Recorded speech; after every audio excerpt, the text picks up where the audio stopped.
शांतीब्रह्म संत एकनाथ महाराजांचे समस्त वंशज आणि महत्त्वाचे जे आहेत तर हरिभक्त परायण योगीराज महाराज आपल्यासोबत आहेत. ते प्रसिद्ध कीर्तनकार आहेत. इतकेच नव्हे तर आपल्यासोबत प्रसिद्ध कीर्तनकार प्रवीण महाराज गोसावी, तसेच शिवाजी नागरी बँकेचे सध्याचे व्हाईस चेअरमन आणि माजी नगरसेवक हरिपंडित गोसावी, तसेच सरदार बुवा गोसावी आणि हरिभक्तपरायण छाया महाराज गोसावी आणि इतर नाथवंशज आपल्यासोबत आहे.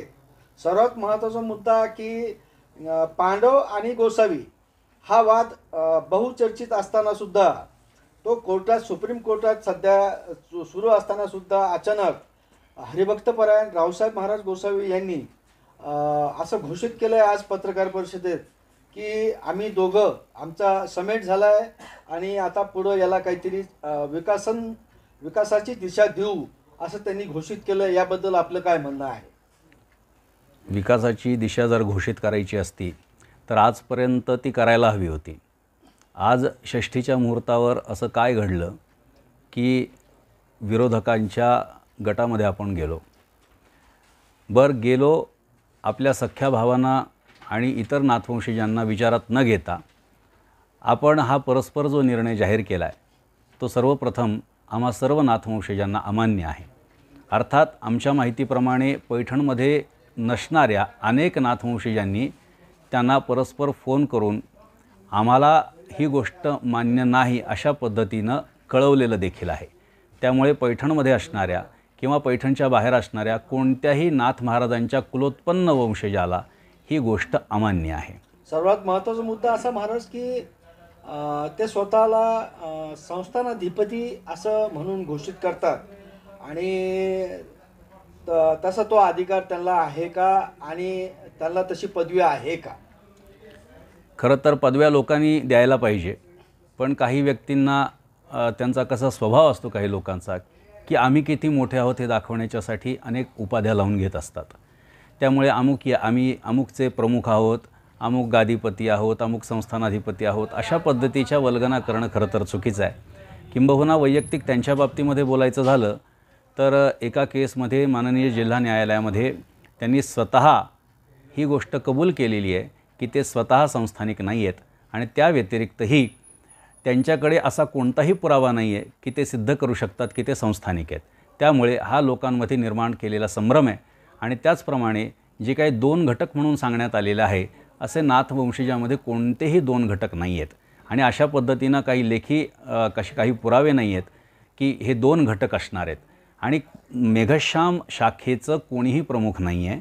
सगळे नाथवंशज हे नाथ महाराजांच्या सगळ्या उत्सवाचे प्रमुख असतात.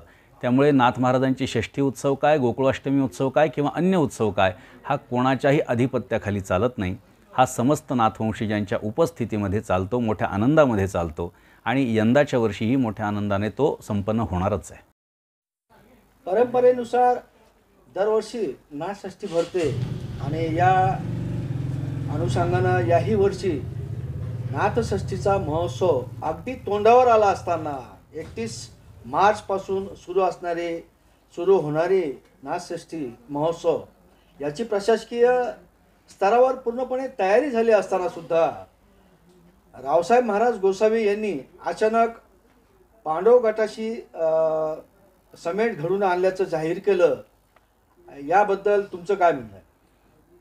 मी आपल्याला आत्ताच सांगितलं की नाथ महाराजांचा षष्ठी सोहळा हा परंपरेनं चालत आलेला आहे. एकनाथ महाराज स्वतः हा सोहळा साजरा करायचे. आपल्या गुरुची जयंती, आपल्या गुरुची पुण्यतिथी, सर्वप्रथम दत्तात्रेयांचं दर्शन आणि त्यानंतर नाथ महाराजांना सद्गुरूंचा अनुग्रह. मला एकच विचारायचं की मध्यंतरी त्यांनी असा समेट का घडून आणला नाही? ऐन नाथषष्ठी तोंडावर आली असताना, प्रशासकीय लेवल पूर्णपणे तयारी झाली असताना त्यांनी ऐन षष्ठी महोत्सवाच्या तोंडावरच असं हा जो समेट घडून आणला आहे तो याच्या पाठीमागचं काय कारण असावं? तुम्ही त्यांना विचारू शकता. सर्वात महत्त्वाचा मुद्दा असा की आता नाथषष्ठीचा जो दहीहंडीचा सोहळा होणार आहे समारोपाचा, तो कोणाच्या हस्ते होणार आहे? तो परंपरेप्रमाणे श्री एकनाथ महाराज संस्थानाधिपती रंगनाथ बुवा तथा भैयासाहेब महाराज गोसावी यांच्या प्रतिनिधींच्या माध्यमातून होणार आहे, दरवर्षीप्रमाणे. बर, तर आता त्यांचे जे वारस आहेत ते जवळपास 4 वारसदार आहे.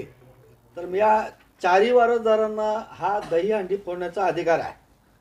हा अधिकार कायद्यानं आहे. आणि मग आता नाथषष्ठीच्या या आईन तो नाथषष्ठी आईन जवळ आली असताना मग असं वाटत नाही का तुम्हाला की वाद होऊ शकतो किंवा याच्यामध्ये एक वेगळं वळण याच्यामध्ये येऊ शकतो?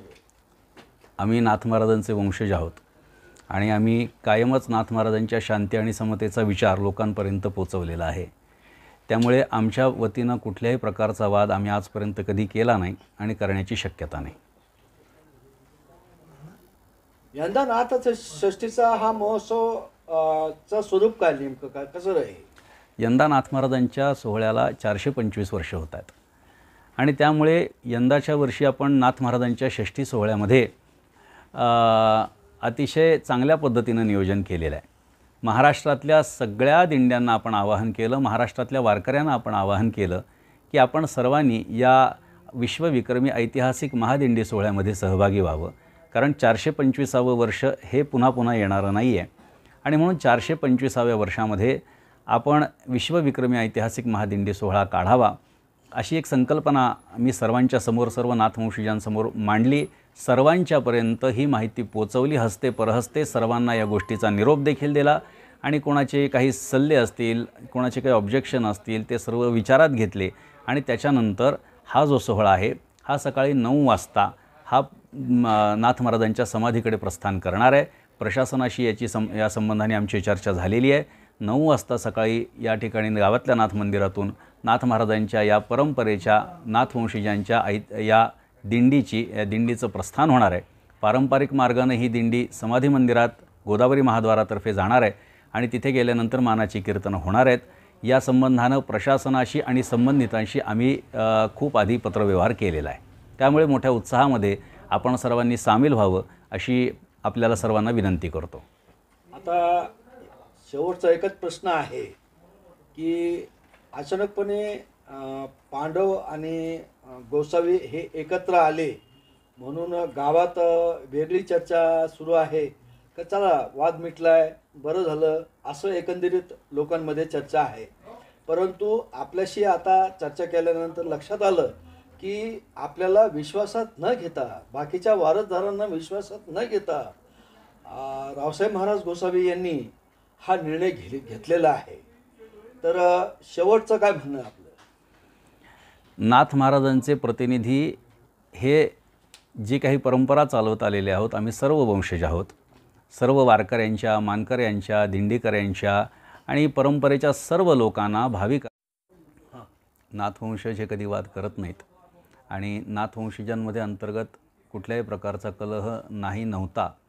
परंतु आपण जे बोलता त्याप्रमाणे आम्हाला जे सोशल मीडियाच्या माध्यमातून कळालं की अशा पद्धतीचा काही निर्णय परस्पर घेतलेला आहे, तर त्या निर्णयाला समस्त नाथवंशीयांनी विरोध केलेला आहे. कारण की कोणीही एक जण नाथ महाराजांच्या वंशजांचा प्रतिनिधी होऊ शकत नाही. सर्वजण नाथ महाराजांचे प्रतिनिधी आहेत. त्यामुळे असा काही निर्णय जर झाला असेल, असा काही सुलानामा म्हणा किंवा अन्य काही गोष्टी झाल्या असतील तर त्या आमच्यापर्यंत पोचलेल्या नाहीत. समस्त नाथवंशज हे अजूनही कायद्याच्या मार्गानं, न्यायाच्या मार्गानं हे लढा देत राहतील. प्रत्येकाला आपल्या न्याय मागण्या पूर्ण करण्याच्यासाठी प्रयत्न करण्याचा अधिकार आहे आणि कायद्याच्या मार्गानं आम्ही सगळ्या गोष्टी पूर्ण करू.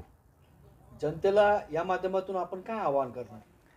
जनतेला मी एवढंच आवाहन करतो की आपण नाथषष्ठीचा आनंद घ्या. नाथ महाराजांचा सोहळा हा वारकरी संप्रदायात 2ऱ्या क्रमांकाचा मोठा सोहळा आहे. त्यामुळे आपल्या भजनाचा आनंद आपण घेतला पाहिजे. भानुदास एकनाथच्या गजरामध्ये अख्खा वारकरी संप्रदाय न्हावून निघतो. त्यामुळे प्रत्येकाने हा आनंद घ्या. कारण अशा प्रकारचे वाद हे वादग्रस्त माणसं वेळोवेळी निर्माण करत असतात, परंतु आपण त्याच्याकडे दुर्लक्ष करायला हवं आणि आपला आनंद घ्यायला हवा. खूप खूप आभार, धन्यवाद. धन्यवाद.